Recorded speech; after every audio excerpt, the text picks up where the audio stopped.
Good afternoon, everyone, and thank you for attending. This is part 6 in a 13-part series of what's new in SQL Server 2012. Now, first of all, thank you to the people who've attended in the prior weeks, where we've looked at features like the new column store index and new T-SQL features and new features in integration services. And also thank you to people who are joining for the first time here. Hopefully, in the next several weeks, you'll get things out of these weekly webcasts and see all there is to offer in SQL Server 2012. This particular week, we're going to take a look at the new business intelligence semantic model that is in SQL Server 2012. This is actually the start of several weeks of related discussions of what Microsoft has put into SQL Server 2012 on the business intelligence side. Now, just a quick introduction. My name is Kevin Goff. I'm a Microsoft SQL Server MVP. I am sort of a combination of a developer and a trainer. I'm actually a practice manager for a training company called Set Focus, and going to talk about them in just a second here. Again, this is a 13-part series, a just the facts approach to the new capabilities in SQL Server 2012. Now, just a little bit about me. I mentioned that I train for a company called Set Focus. We offer training in the areas of SQL Server and .NET and SharePoint and business intelligence. The slide deck, I'll tell you in a minute where you get the slide deck for this that has all the URLs. The company I train for actually has about 100 hours of free training in a portal called freetraining.setfocus.com. So if you want to get a taste of some of the type of training that we offer, we actually have 100 hours of free training that's lifted from our curriculum. As I said, I'm a SQL Server MVP. I write for Code Magazine, written a couple books, and actually working on a new one on business intelligence with SQL Server. The only thing that you need to write down here is my website, which is just www.kevinsgoff.net. So it's just www.kevinsgoff.net. And if you want to send me an email, my email address is kgoff@kevinsgoff.net. I'll pop up this slide deck at the end, just to show the website that I'm using sort of as a companion to these weekly webcasts. I'm going to share my desktop here, so I'm going to go away from the slide deck and pop up my desktop here. So just bear with me for 1 minute as I transition back and forth. And hopefully you should see my my desktop here in a second. My website, which again is just simply kevinsgoff.net. I have a category over on the right-hand side specifically for Microsoft Webcasts. You actually go to that link. That actually takes you to a page with coverage of this. And obviously you can go up and read this for yourself, but I've got the prior weeks, any examples or slide decks that you can download from prior weeks are up here, along with registration links for subsequent weeks. Obviously I need to get the registration links for the weeks later on in May up here. I'll get to that quickly. But you can download slide decks from prior weeks, as well as the slide deck for this current week. Right before the webcast every Friday at noon, I put the link up there for the slide deck for the week. So again, just go to kevinsgoff.net and go to Microsoft Webcasts on the right-hand side, and that'll take you to a page I've got devoted specifically for these webcasts. All right, let me hop back to my slide deck here.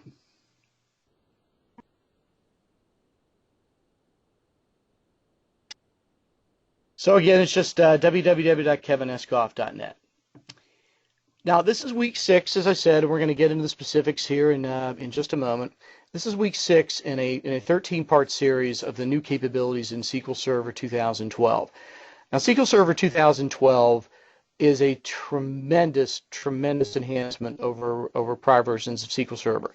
Now, anybody who knows the history of SQL Server knows that anytime there's a new version that comes out, when 2005 came out and then 2008, there have always been a lot of presentations at the beginning saying, this is a great new version. It's much more important than the last one, and that's always been true. That's never been any kind of hype. This new one is no exception, and as an old timer, because I go back to SQL Server 2000, people are probably even more old-timers than I am with SQL Server, will probably acknowledge after seeing the new features that this is a major, major new version of the product.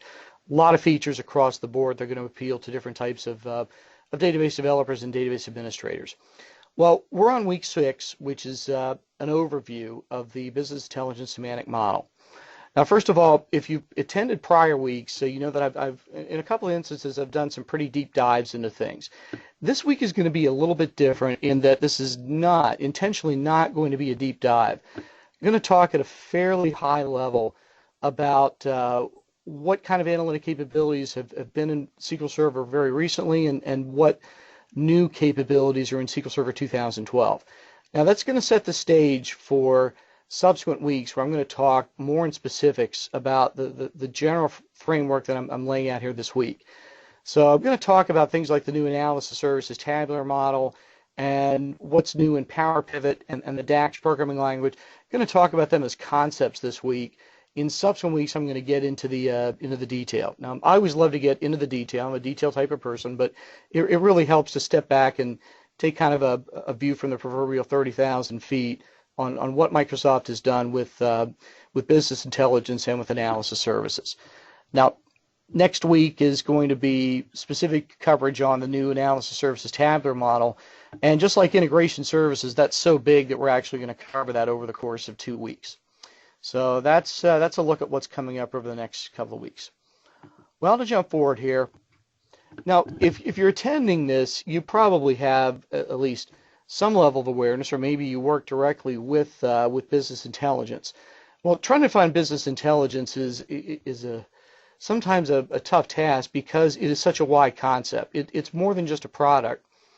It's actually many services under SQL Server that work together, but really it's even more than a set of services. And it's more than just SQL Server, since obviously SharePoint and certain products within Office, specifically Excel, are involved. Business intelligence is more like an environment, or to some people, it's almost, if you ask them, it's almost a lifestyle. It's almost a work lifestyle. It's a set of integrated applications that ultimately provides easy being a relative term, access to data. Remember that this is data that's being used by the business. So the degree to which business intelligence applications are going to be successful, or going to be viewed as valuable, is the degree to which they can work with the data independently without needing to go run to a developer every 5 minutes. Now, it doesn't mean that a great BI application means that developers aren't needed. They certainly are, but they're needed in a different capacity. Well, some of the types of things that you see in business intelligence are a term that probably everybody's at least heard of, if not familiar with, and that's online analytic processing capabilities. In layman's terms, that's the ability to open up a database and slice and dice the different measures and the different metrics that are in there by the different business entities. Like a business user can go in and look at spending, or look at costs, or look at profitability, and look at it by certain business dimensions. There's sort of a key word in data warehousing and a business intelligence, and it's the word by. If you ask a business user, what are your business dimensions? Well, they're probably going to look at you like you're a little bit crazy. But if you ask them, what do you look at your data by? Well, then the light bulb comes on, because they'll say, I look at things by year, and by general ledger account, and by expense code, and by geography, and by product category and such. So the ability to analytically slice and dice data interactively is a hallmark. It's almost a signature feature of business intelligence applications. Well, then there are more specific types of capabilities within BI applications, like forecasting or data mining, which is the ability to look through usually large amounts of historical data to come up with patterns, or maybe come up with discrepancies or outlier situations, or see things like what products tend to be bought together, or what demographics are in common amongst people who buy profitable products. So that's data mining. All different types of statistics, decision support systems, management reporting systems, business dashboards. You can walk into 50 different environments that have implemented what they refer to as BI applications and see 50 different types of capabilities. But they all have one general thing in common, and that's the ability to access the data without necessarily needing to run to a developer all the time. Well, that's sort of a general definition that you could apply across any database vendor. Well, let's look at the Microsoft history here. Now, you might say, what does the history have to do with this? Well, as you work with more and more clients who have worked with prior versions of SQL Server, and keeping in mind that not everybody uses the latest and greatest, it is important to at least have some sense of history. Maybe not necessarily going back all the way, but at least the last version or two, because again, you may very well run into clients, I know I have, who are still using prior versions.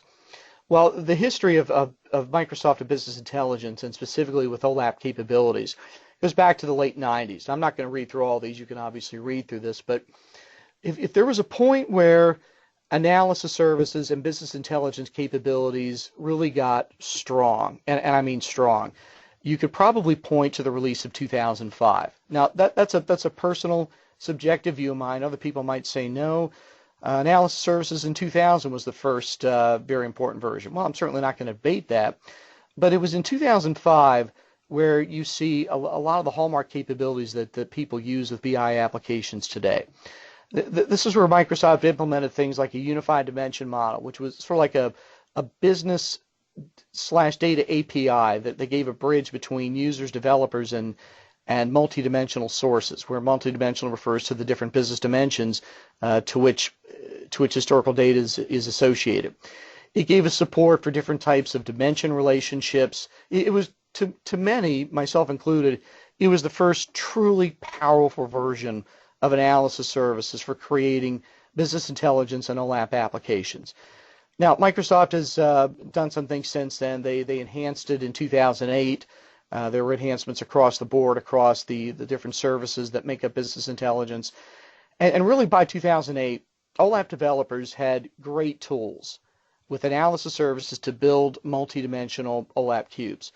Now, I want to give just a brief demonstration. I want to focus, obviously, today on what's new in 2012, but I want to give just a brief demonstration of what you can do with OLAP. Now, trying to have a training session on what is OLAP and what can you do with it, we could probably spend 13 weeks just covering the different things that we can do with OLAP. But just to give a quick look at it, I'm going to actually share my desktop, so I'm going to toggle here. And wait for my desktop to load, and it has loaded. Well, if I open Management Studio in SQL Server 2012, and this will take a second to open. Got a lot of things running on here right now. I actually have deployed some OLAP databases onto my local server. Now, how do we build OLAP databases? That's obviously a topic for another day and another time. In a nutshell, we can use Visual Studio to point to relational data stores, whether they're data warehouses or data marts, and actually create analytic databases. So here in Management Studio, I'm going to connect to my analysis services engine, and I have an instance of it, and it's called SQL 2012. So again, I've gone through the process previously of taking some data, in this case from a sort of a mini data mart. It's the AdventureWorks Data Warehouse, which is a relational database, and I've used an analysis services project in Visual Studio to build an OLAP database here called AdventureWorks, and it's AdventureWorks DW 2012 OLAP. This is actually obviously the Microsoft demo. Well, if I were a full-blown OLAP developer, I can create a new query against this database just in the same way that a normal relational database developer can open up a relational database and create a T-SQL query.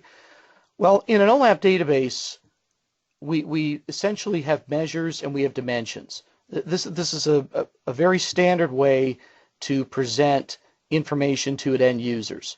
If you actually want to know the history of whoever came up with the idea of dimensions and measures as a way to surface information to business users, there's no one person you can credit with that, but it actually goes back to the days of some university studies at Dartmouth and some of the early work that was done by syndicated companies like AC Nielsen and IRI. They were the ones who generally came up with the idea of surfacing business information to users through dimensions and through measures. Well, if I expand the measures here, I've got measures in different areas, like through the internet sales channel, and that's for customer sales. And I've got another sales channel here, and it's reseller sales. Well, I could expand internet sales, and I've got a measure in here called internet sales amount. Well, I could start writing a query. I could type select, and then I can drag in the internet sales amount. And I can also show from the reseller side, because we have two different sales channels here, can actually bring in reseller sales amount. Now I'm constructing a very, very basic MDX query against an OLAP database. Now, a little bit of syntax here. We have to actually enclose multiple measures inside of curly braces. And we have to say on columns, because I need to build this as a two-dimensional output. So I have to say this is going on the columns axis. Then I'll come down to the geography dimension. And I'll look at this by country. So I'll bring in the country level.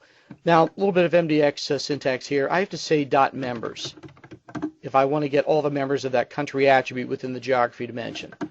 On the rows from the cube. I'm not going to do anything more than this. Now, this looks a little bit like a T-SQL query. And there is at least some superficial similarities between T-SQL and MDX. But obviously some significant differences here. First of all, we have to specify the columns and the row axis. And also notice there's no join here, because the OLAP data is essentially, I'm going to use this term somewhat loosely, self-joined. If I execute this query, I get back the sales through the internet channel as well as the reseller channel by the attribute I referenced here, country, within the geography dimension. So I've got all the countries plus an all total. This is about as simple an MDX query as you could imagine. And as a matter of fact, an end user can get at this information the same way using client interface tools like Excel. But essentially, this is an OLAP database that's been generated from an analysis services project in Visual Studio, where the measures are related to the different business dimensions. Well, what can an end user do with this? And this is capability that actually goes back quite a while. Well, what an end user can do, and so I'm going to close Management Studio. I want to keep the number of things that I open here to a minimum. I'll close Management Studio. I know I've got an OLAP database out here. Well, I'll open up everybody's favorite BI tool, and that's Excel. Excel is the #1 way for end users or power users to get at deployed OLAP databases. So I will open up Excel, and I'm certainly not going to turn this into a training session on Excel. You're all developers, but just to demonstrate something that you may or may not know existed. Within Excel, an end user can create a connection to an analysis services source. Now, I need to know the name of the server, or I have to have had a connection string previously established for me. Well, I know the name of the server. It's localhost SQL 2012. And I get a list of all of the different OLAP databases that have been deployed on that server. In this case, just one of them, and it's AdventureWorks TW 2012 OLAP. Now, an OLAP database can have multiple components to it. I'm going to look at the main cube. An OLAP database could have different perspectives that might be set up for different classifications of users. But I'm going to pick the full-blown cube. And I'm prompted to say this is a connection string. It's basically an XML file saved as an Office data connection file. So I can actually change this if I want to put this in a different area. I could say /ADW OLAP.ODC. And I could obviously use that again as opposed to having to go through these steps. Well, I'm going to create a pivot table, a very basic pivot table. Now this is an end user working with the data. Now the end user has to know at least a little bit of information about what fact tables and what dimensions are in here. Obviously an OLAP developer can name fact tables and can name business dimensions in such a way that it's practically intuitive to an end user what's what here. Well, I'll go to the internet sales fact table and I will check off the internet sales amount. That's the same one I programmatically queried a minute ago. Well, I get the grand total of 29 million. That is rolling up all of the sales data, which might have been down at the transaction level in the database. That's actually rolling that up. That's what OLAP gives us. It automatically rolls up information. Well, then I'll come down to reseller sales, and I'll go to the reseller sales amount, and I'll check that. Well, that is now rolling up fact data from two different fact tables that are on two different business processes. Internet sales is through customers, and reseller sales is through vendors. Well, now I'll come down to the geography dimension. So I'll come down to geography. Now, within the geography dimension is actually a geography hierarchy that has parent-child relationships built in for country, state, province, city, and postal code, and so on. Well, I'll drag that into the row label quadrant. Well, the end user, right away, with very little effort, is able to break out sales through the two channels by the different elements in the geography hierarchy here. So I could expand France, and I get all of the state provinces in France. I'm not much of an expert on other countries here, but I can expand this particular state province and get the sales for individual cities here. And I can even drill down further and get sales for postal code or anything else that's within this hierarchy. And I can even see that some cities we only have sales through one channel but not the other. Well, that scratches the surface of what an end user can do here. We can put things across the top. I can come down to the or go up to the date dimension, and I'll expand the fiscal definition, and I'll specifically take the fiscal year, and I'll put that across the top in the column label quadrant. So that's breaking out the sales by the different fiscal years. Again, no code going on, and any user can just simply slice and dice by the related dimensions. And I can go to the product hierarchy, and I'll take the entire product category hierarchy, and I'll put that up in the filter quadrant. Maybe I want to look at sales just for bikes, or maybe just for mountain bikes or road bikes or touring bikes. I'll pick touring bikes here. Well, that actually gives me just fiscal year 2008, indicating that I only have data for 2008. Now, again, a lot of work has to be done in analysis services to get up to this point. There is certainly a learning curve with analysis services, but this is something that an end user can do. Now, an end user can do more than just this in Excel. I'm going to stop with this right here, but at least gives you a little bit of an idea. Well, one other thing that we can do with OLAP databases, most people are probably familiar with the concept of SharePoint, if not actually having worked with a product. Well, SharePoint has some analytic tools that allow us to, as maybe very strong power users or business developers, to build web-based dashboards. I'm going to actually open up a site that I had established ahead of time. It's on my local machine here, so let me go back to my browser. And I'm going to open up another page here. And I'm going to go to a site that has a dashboard that was built in another BI tool called Performance Point Services. So again, the purpose of this is really just to demonstrate some of the things that we can do with OLAP data.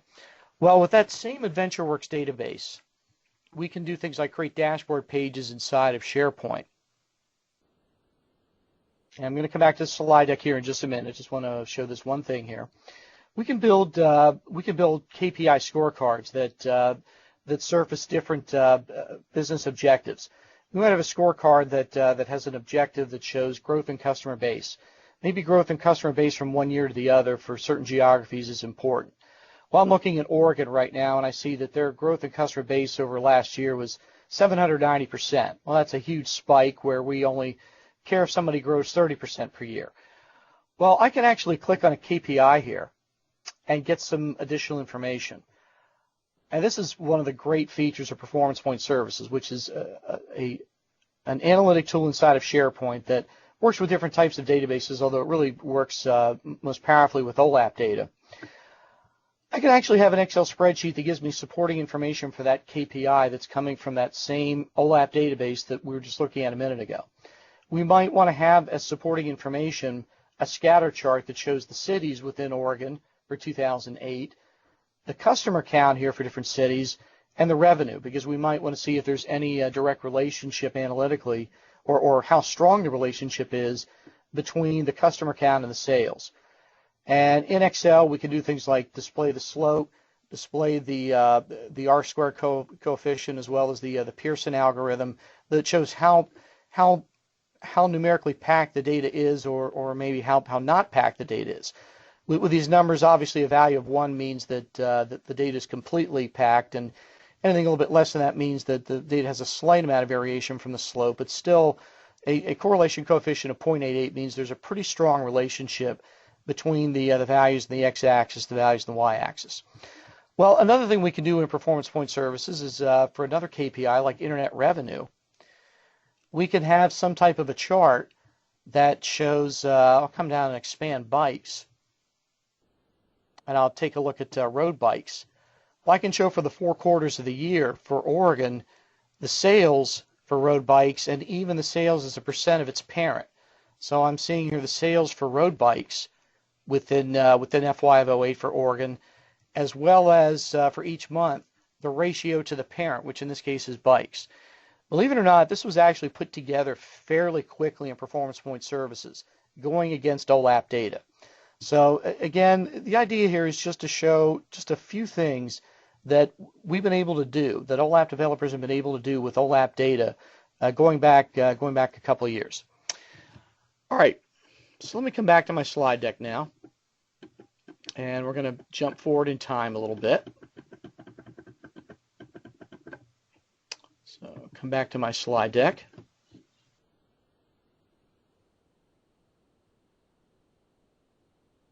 So to many, and myself included, I make no bones about it. I love OLAP. I think Microsoft OLAP with analysis services is a great tool. But there have been some criticisms and some observations about OLAP with analysis services. Some perceive it as a steep learning curve, and that is definitely true. As I said at the outset, I teach analysis services and I teach other tools in the BI stack, and there is no question that there's a steep learning curve in building an OLAP database. The amount of time that's needed to become proficient in the tools that allow you to build the OLAP database that we can then turn around and use in the way that I just used here with some of the output tools, the learning curve is considerable. Well, there's a programming language that is associated with OLAP, and it's called MDX. MDX stands for multi-dimensional expression language. It can be difficult to learn. It is more difficult than T-SQL. As a matter of fact, some T-SQL developers, sometimes there's a relationship. Sometimes there's a sort of an inverse relationship between the experience of a T-SQL developer and the speed with which they pick up MDX, and it's not because of any lack of skill or any lack of knowledge. It's just that MDX is so different than T-SQL. Well, largely it's because the underlying database paradigm is so different. So we're talking about a completely different world when we look at OLAP databases. Well, along the way, especially in the last few years, the market started to see some competing products, some competing tools that allow developers and power users to create analytic databases with either less complexity or less perceived complexity. And a very popular one. And a very popular one is a product called ClickView. Now, I just want to pause for a second because I've seen some comments come up. There were some comments that were made about not being able to see the slides. If someone can just give me a notification that they're able to see the slide deck right now, I just want to know if that's just an isolated issue or if just in general people can't see my slides. If someone can post a comment in the comment area or just ping me and let me know that they're able to see the slide deck. I just want to wait for somebody to just post a comment in the comment area. I just want to make sure that people can actually see the slide deck. We actually don't have the. Kevin, I can see your slides on this end. Oh, okay. Yeah, they look great. Okay, great. Okay, just want to make sure everybody can see the slides. All right, so again, the market started to see different tools from different vendors that allow people to create analytic databases without going through the perceived complexity of a tool like analysis services. Well, in actually going back to 2009, you could see that Microsoft was responding with a tool of their own. And I see other people are saying that they can see the slide as well. So, okay, great, thanks. Well, in 2009, 2010, Microsoft responded. They responded with a tool, a very important tool, and a very interesting tool called PowerPivot. Now, PowerPivot is one of those tools that is difficult to explain in just a few words because, number one, it is so powerful, and number two, it is so interesting.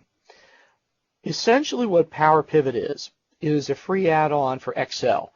Microsoft leveraged the rather obvious fact that that everybody in the world, every business user, almost every business user uses Excel.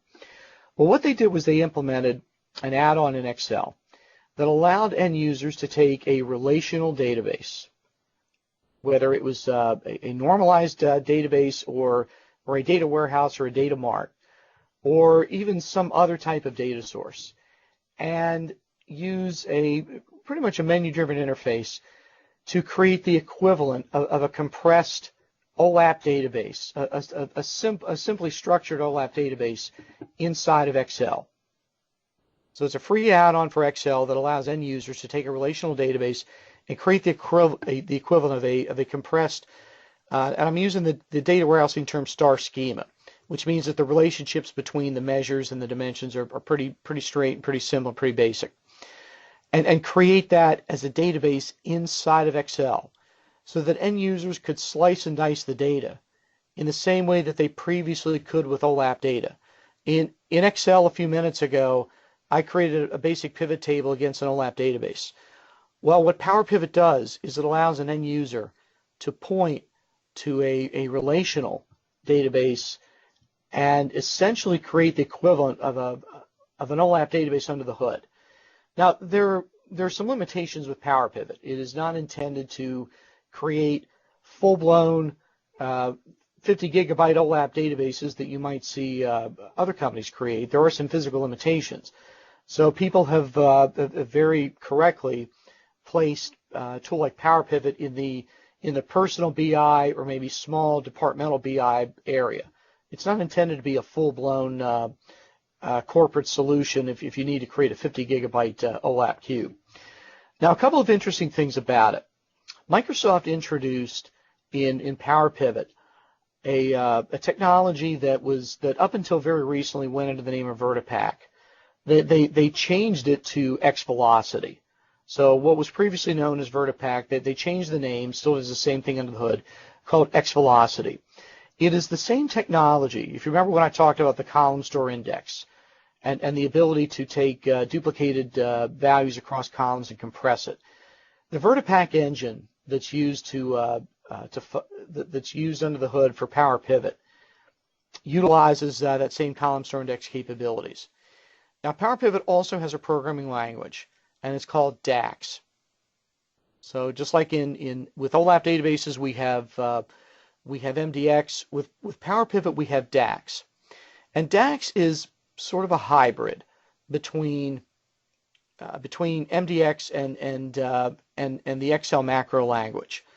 Now, it's relatively easy for creating basic calculations and expressions. It gets a little bit complicated when you want to go beyond that.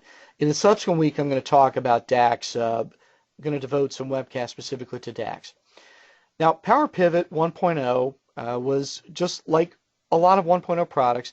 It had some quirks to it, some features that are in PowerPivot 2.0, obviously weren't in 1.0. There were some issues with the integration with SharePoint, but even people who looked at 1.0 and said, well, this is a 1.0 product, had to admit that this product would eventually become a game changer because it allowed end users to build the equivalent of an OLAP database, or at least a portion of an OLAP database, using nothing more than Excel. Very interesting concept. So again, not as powerful as a full-blown OLAP solution, but provided to give power users a certain level of autonomy to create analytic solutions using nothing more than Excel. Well, I'm going to take a look at PowerPivot, but I'm going to do it with version 2.0 in just a few minutes. So moving on here. So as of mid-2010, there were two ways to create analytic databases. You had the full-blown analysis services multidimensional OLAP capability. and that was for the larger corporate and enterprise BI solutions. And the advantages there, that this capability is very powerful, still require the steep learning curve to master, and it usually requires strong knowledge of the MDX programming language and also a scripting language in analysis services called XMLA. I mentioned that analysis services is just a completely different database paradigm compared with relational databases. Just about every aspect of it is different. As one example, you don't populate OLAP databases with insert or update statements. There are no DML statements when you populate an analysis services database. There are processing commands. There are things like process incremental and process update and process full and so on. And that actually gets into XMLA commands. So we use XMLA commands to populate OLAP databases either incrementally or in full from relational sources. So while you still need to be able to work with relational databases when you build OLAP databases, you also have to almost keep two sets of information inside of your head because the OLAP paradigm is just so different than the relational paradigm. So that was the one way that has been around for years, and now we have the second way, and that's the ability to create, again, personal or maybe departmental BI solutions using Excel. Now you could also share these Excel pivot tables that had PowerPivot databases inside. You could share them using SharePoint. So it was easy to use. Still needed some more functionality to really provide power users with what was necessary. And there were some other issues as well. The DAX language, as I said, it's fine for simple calculations, but when people want to implement some more analytic calculations like sales now versus sales of the same time period a year ago, or a calculation of a 52-week average, or a 12-month moving average, those were more complicated with DAX. So DAX sometimes can wind up being almost as difficult as MDX. And there was also a need to get at this data from other reporting tools other than just Excel. So that was where things stood as of mid-2010. Well, now we move to today. Well, in SQL Server 2012, there is now what is referred to as a business intelligence semantic model. Now, it's obviously a pretty weighty term there. So the question is, in terms of specifics, what does that mean? Well, I'm going to talk about that I'm going to talk about this in terms of specifics, and then come back and talk about it as a concept. First of all, to get into the meat of things, there are now 3 different ways to create analytic applications. First of all, you still have the same OLAP multidimensional model using, now it's no longer BIDS, it's SQL Server data tools, but still the same concept. And it's still the tool of choice for those who have gone through the OLAP learning curve. That they're looking to get the most advanced functionality, and they're looking to build it for very, very large analytic databases. Now, in SQL Server 2012, Microsoft added just a few features to this, but Analysis Services 2012 for the multidimensional OLAP capability has largely gone unchanged. Again, they added a few features along the way, some nice features, but there were really no core capabilities or core enhancements that were put in it. Well, now we have a second capability that's available inside of SQL Server Data Tools and is referred to as the Analysis Services Tabular model. Now, this is not nearly as powerful as multidimensional OLAP. However, for certain corporate BI solutions, this is simply going to be just good enough. A Visual Studio developer or a database developer, anybody who has access to SQL Server Data Tools, can take a relational database, either a data mart or even a normalized database, although sometimes you'll find that using a data mart or data warehouse is preferable. But regardless, you can use this to build a model, to build a fact dimension relationship model in the same way that you would do in analysis services, but using some slightly easier to use tools, and build the equivalent of an OLAP database. but in arguably less effort. And I'm going to actually open up SQL Server Data Tools in just a few minutes and show just a quick example of this. Now, this winds up being very fast for medium and even large-sized databases. It's utilizing under the hood some of that same column store index capability, some of that same capability that's in XVelocity, which again used to be known as Vertipack. Now, it's also good, and this is a feature that hasn't been talked about, or this is an aspect that hasn't been talked about very much, but probably will be in the future. It's also good for early prototyping of what might eventually become an OLAP database. You might want to get your feet wet with OLAP, or at least build a proof of concept of what will eventually become a full-blown OLAP solution using this tabular model. Now, again, it would probably be a throwaway prototype, but it would still at least allow you to build some early prototypes. So this is the second way to create an analytic application, and that's to use the new analysis services tabular model as opposed to the multidimensional OLAP model. So those who are familiar with BIDS and familiar with SQL Server Data Tools, when you go and create a new business intelligence application, you'll be prompted, you want to create a multidimensional OLAP project or a new tabular model project. And then there's a third way. There's a third way to create business intelligence applications, and it is an updated version of PowerPivot 2.0. Now, this is more for the end users and power users. So Microsoft is really covering a wide variety of people here. The full-blown people who like to work on the cutting edge of OLAP capabilities. We have the multidimensional OLAP model.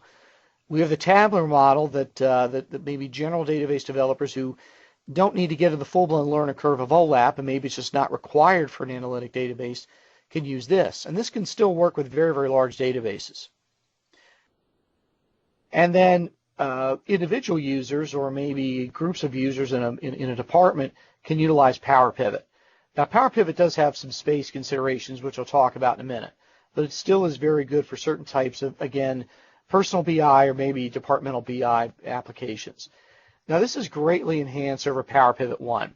I have to be honest, I wanted to love PowerPivot 1.0. It certainly had some great features in it, but there were some things that were missing. 2.0 is a much, much better product. So if you use PowerPivot 1 and you said, well, this is okay, but it's missing this, or the designer needs to be a little bit better, or the DAX programming language needs to have a few more features in it, you're probably going to like 2.0. There's a better data designer. It's a little bit easier to use. They added some more capabilities that exist in full-blown OLAP, like KPIs. Now, what I'm going to do here is I'm going to show the end result of these two. I don't want to get into how they're created. We're going to save that for subsequent weeks. So again, going back to the schedule here, we're going to take the next 2 weeks on next Friday and then the week after that to actually build a full-blown tabular model project. Then we're going to take 2 weeks and take a look at what's in PowerPivot. So right now I'm just more or less interested in what's the end result of this tabular model or a PowerPivot, and then sort of work backwards. So I'm going to come back and share my desktop.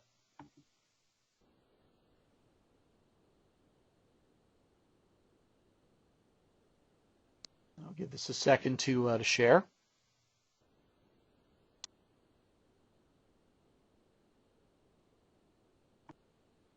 And I am going to, first of all, I'm going to close Excel. And I'm going to go over to SQL Server Data Tools, formerly known as BIDS.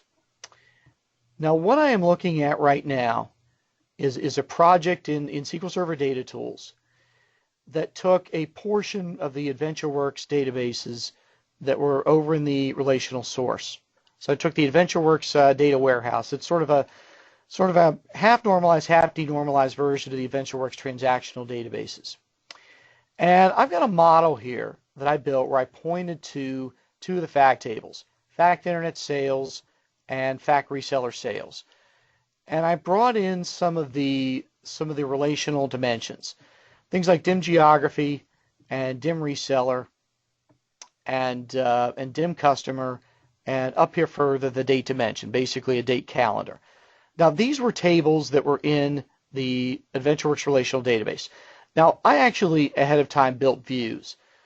Sometimes because there might be so many columns in a relational table, even in a data mart, we might want to construct views and then build a model off of the views. Now again, in the next 2 weeks, I'm going to actually walk through this from beginning to end. So sort of looking at the end result here. So I've actually constructed a model with just 2 fact tables and a couple of dimensions from the data mart. Now if I switch the view here,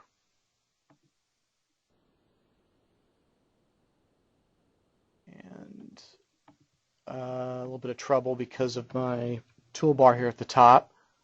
If I switch the view here and take a look at the data, I've told the 2 fact tables to sum up 2 of the measures.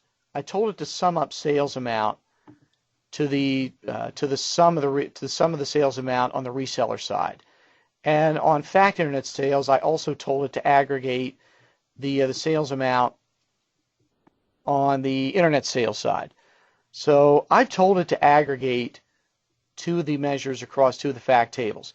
Now these are essentially the original transaction tables, just with the business dimensions and 4 key relationships set up in a little bit different manner. So I've got who knows how many thousands of rows that are in fact internet sales and fact reseller sales. Well, I can use this. I can point to those tables or those views, and I can construct the relationships as I did here over in the diagram view of the model. And what I can actually do is I can deploy this. Now, where it's going to be deployed, it's going to be deployed as a tabular analysis services project. Well, if I go to the properties, I see that I've got a second server, a second instance here. If you remember, I had an instance of SQL Server 2012 a minute ago. That's for my standard multi-dimensional OLAP databases.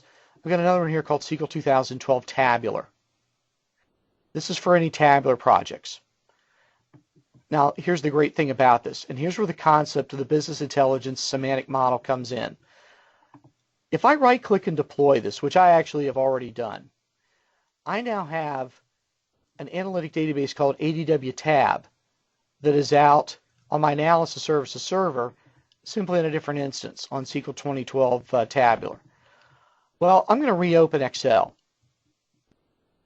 Probably should have kept it open, but oh well. I'm going to reopen Excel. I'm going to create a connection to analysis services, and I'm going to specify localhost SQL 2012 Tabular. And I see all the different tabular projects that I have out here. Well, I'll pick ADW Tab, and I just have the one model out there right now. Well, I'll create a basic pivot table, and I had already created this beforehand. I'll simply overwrite it. I'll create a pivot table.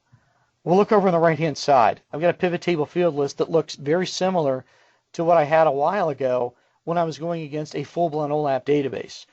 Well, you can probably see why Microsoft refers to this business intelligence semantic model as an overall umbrella. We can build OLAP projects using SSAS and the same way that we did before. Or we can build things using this relatively simpler approach, the tabular model, and we can let end users slice and dice the data by the same dimensions that we could against full-blown OLAP databases. Now, again, this doesn't have every last feature that's in OLAP, but it certainly has a number of features as we're going to see in the next couple of weeks. So just about any tool that an end user could utilize to go against OLAP cubes can use this tabular model as well. Now, for people who work with the nitty-gritty, who work with SharePoint, things like performance point services, there are some issues with drivers and different connection managers that you might have to deal with in order to connect to this new model.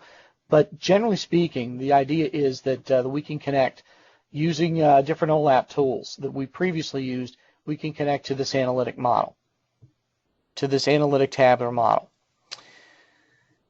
Now, I want to take a quick minute look at PowerPivot. PowerPivot is the last of the three major capabilities. PowerPivot, as I said, allows an end user to do nothing, to use nothing but Excel and get at data and create the equivalent of an OLAP database. I'm going to show just a very quick example of how that's done here. So I'm going to actually create a new spreadsheet here. And notice I've got a drop down up here called PowerPivot. I'm going to go to PowerPivot window. I am an end user right now. I'm pretending like I'm an end user going against a relational data mart. Well, that launches a separate window. I am essentially in the basement of Excel right now. That's the way I look at this. I'm in the basement of Excel, and I'm going to construct the equivalent of an analytic database inside of Excel. Well, I have to point to a source.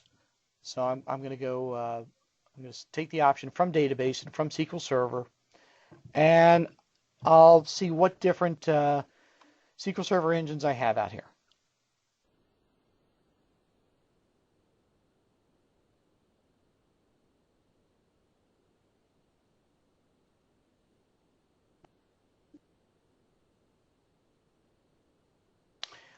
Well, I'll pick the SQL Server 2012 relational engine. And I have to pick the database, so I have to know what database I'm picking. Well, I'm going to pick the AdventureWorks data warehouse and take next. Now I'm going to pick what tables I want to pull from, and I'll take next. Now, in the interest of time here, I'm only going to pick a few of them. I will come down to fact reseller sales. And I will look at that by reseller, so I'll go to the reseller dimension and check that. I want to look at it by geography. I want to look at it by date, and I'll look at it by the different product hierarchies: dim product category, dim product subcategory. Now I could have picked the views. I'm simply demonstrating that we can pick the views or we can pick the physical tables. I'm going to pick the physical tables here because I want to demonstrate another point. So those are the tables I want to pick. I'll take finish. Now, if you've ever built an OLAP database, you can probably see what's going on under the hood here. An end user is being prompted through, generally speaking, the same steps that an SSAS developer would go through when they're building a very simple star schema OLAP cube using the cube wizard in analysis services. This is reading in the data. Now, again, I've got a lot going on here on my machine, so this will take a few seconds. But this is, in the basement of Excel, constructing a pretty compressed equivalent of an OLAP star schema database under the hood that we can then use in Excel. So this will be finished here in just a minute. It's not too bad.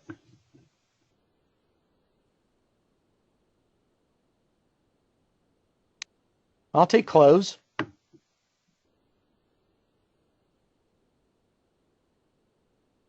And this screen might look a little bit familiar because this is not unlike the tabular model that I was in SQL Server Data Tools a minute ago, except we're in Excel.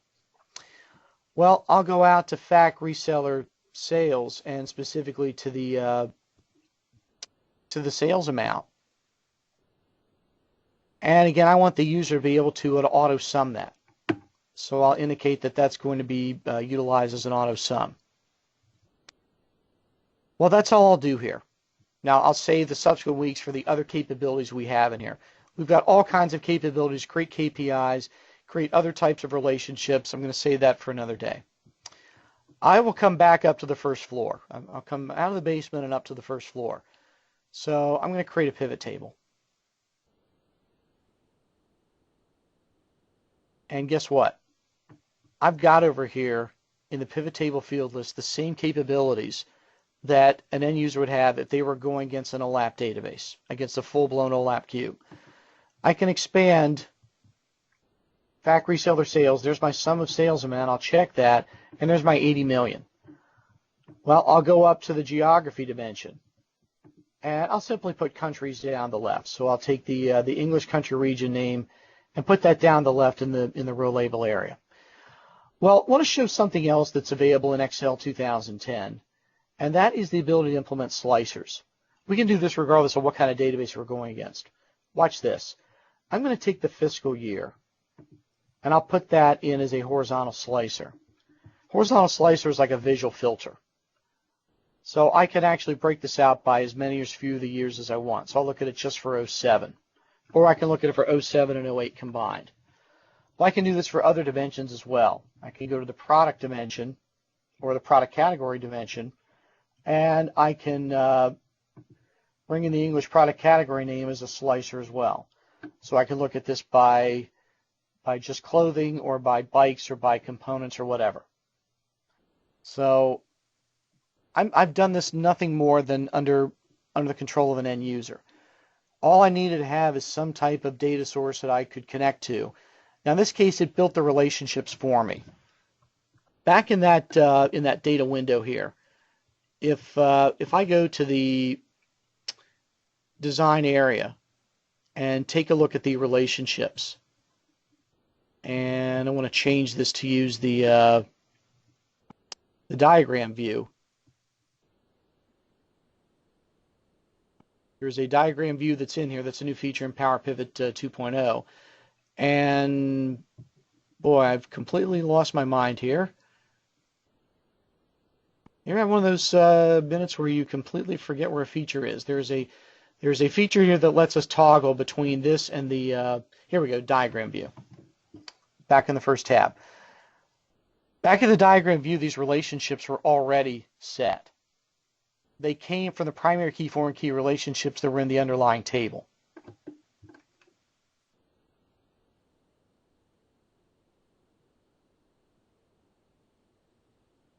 So those relationships are already built. Now, someone just asked me a question, and this is actually a good segue. Someone asked, when data is prepared in PowerPivot, is the data actually local or is it linked to the server? It is local. PowerPivot is the only model where the data is linked to the tool, in this case to Excel. It is not linked to the server. And even when it gets deployed to SharePoint, the data is still self-contained within that PowerPivot database. Although you can set up refresh schedules for when this data changes. Now, let me show you one end result of what we can do with PowerPivot once we deploy it to SharePoint. So I'm going to take a big jump here from this simple example in Excel.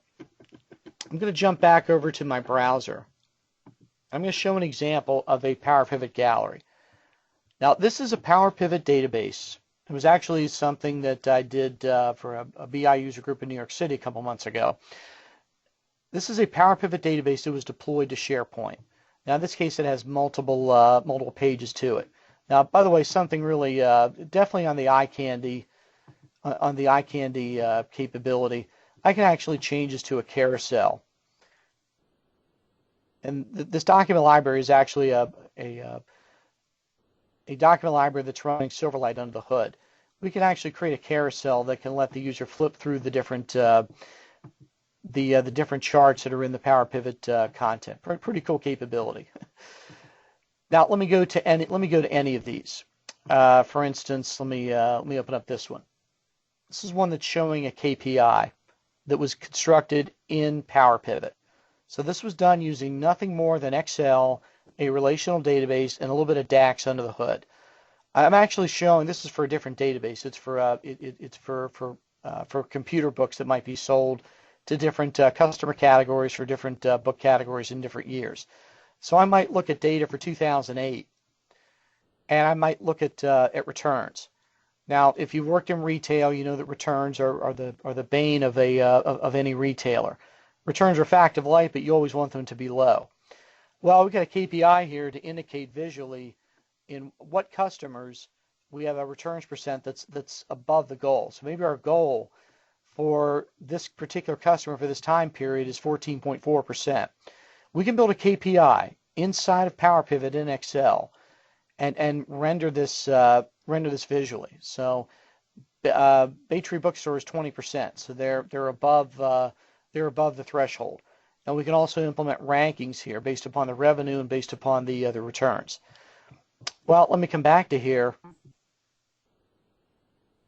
And other things that we can do with PowerPivot data is we can build, most people probably seen this before, we can build spark lines in Excel 2010 that show us just a quick visualization of sales going up and down. Again, this is all built against a PowerPivot database utilizing Excel. So an end user could have done this, although again, they might need to know a little bit of DAX to be able to create some of these formulas to do things like ranking. So these are some of the things that we're going to be able to construct in subsequent weeks. So let me come back to my slide deck here, and we will wrap this up. So finishing right on time here today.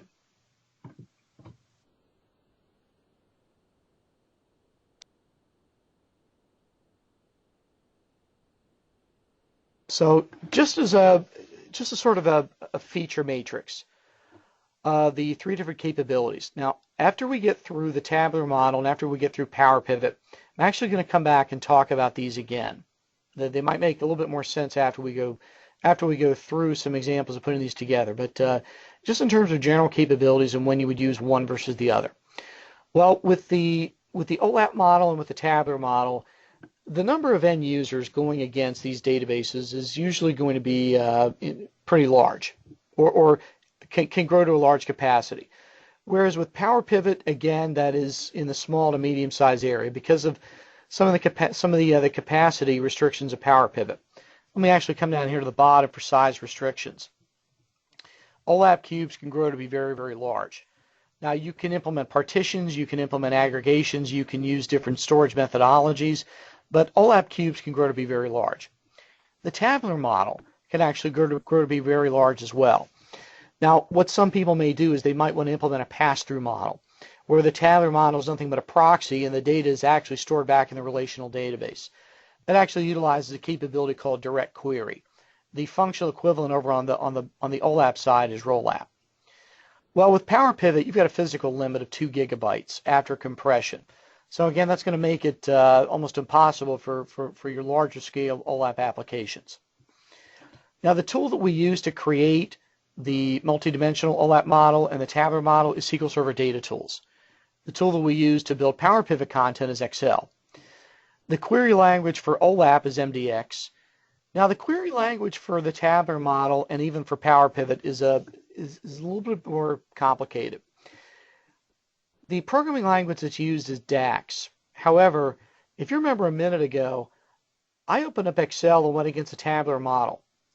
Well, Excel actually generates MDX under the hood because it believes it's just a regular analytic database. Along the fly, it gets converted to DAX.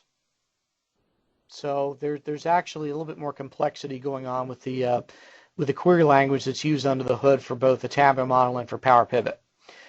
The reporting tool, we can use a lot of different reporting tools against all three of these. However, as we're going to see, there is a new reporting tool in SQL Server 2012 for SharePoint, and it's called PowerView. PowerView is a very specific reporting tool for SharePoint. It works primarily against the tabular model and against PowerPivot. It does not work directly against OLAP databases, although there is a workaround.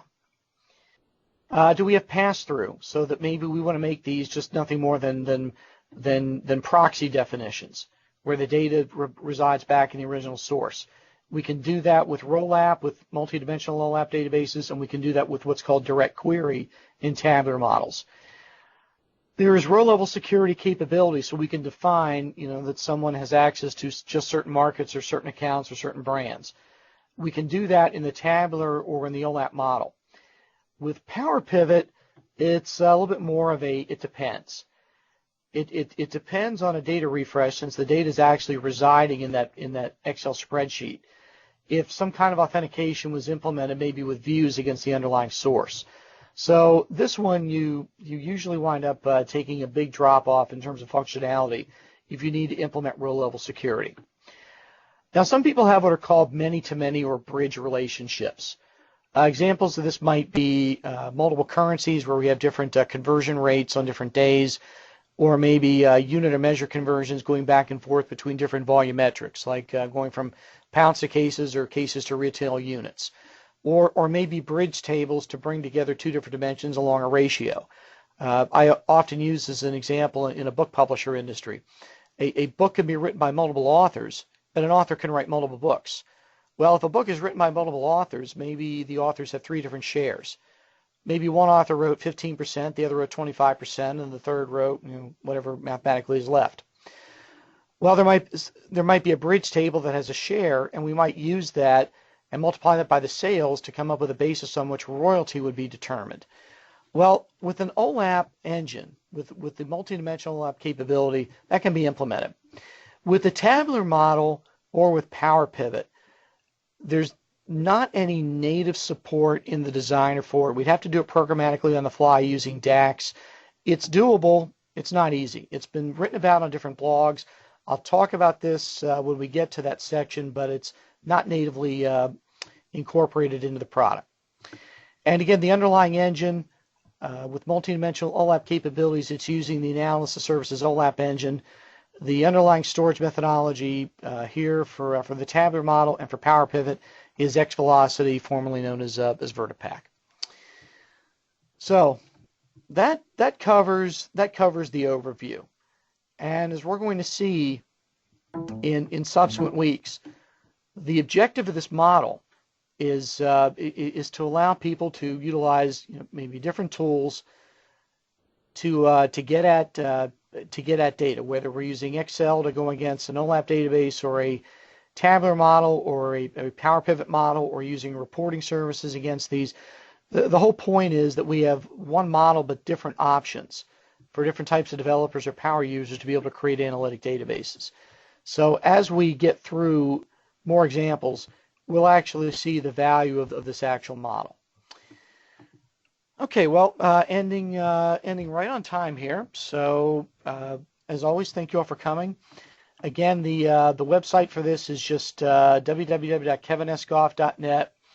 And in subsequent weeks, we're going to be taking a look more in detail at the tabular model and at PowerPivot. So next week is actually going to be a 2-part session. We're actually going to build a tabular project from scratch. That'll cover 2 Friday sessions, and then we'll do something very similar with PowerPivot. So that is it for the day. Thank you all for coming, and hope to see you next week. And again, if you have any questions, feel free to email me. My email address is kgoff@kevinesgoff.net. So www.kevinesgoff.net for my weblog. It's in the Microsoft Webcast category section, and my email is kgoff@kevinesgoff.net. So that's a wrap. So thanks for coming. See everybody same time, same station next week. So have a good weekend, everybody. So long.